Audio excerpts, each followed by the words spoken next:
How to enable two-factor authentication on PRIMEXBT. Are you guys facing issues to turn on 2FA on PRIMEXBT? If that's so, then this video might help you out. Without further ado, let's dive into the video.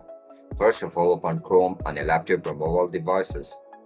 After you open the Chrome, search for PRIMEXBT website.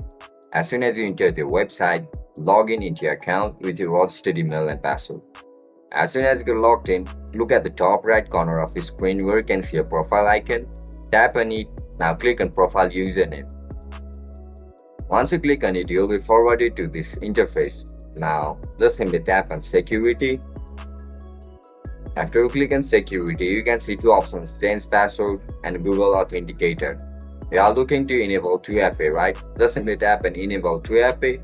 After you click on Enable 2FA, your two-factor authentication will be enabled. And that's it guys, that's how you're going to turn on 2FA. If you guys found this video helpful, don't forget to like, share and subscribe to our channel.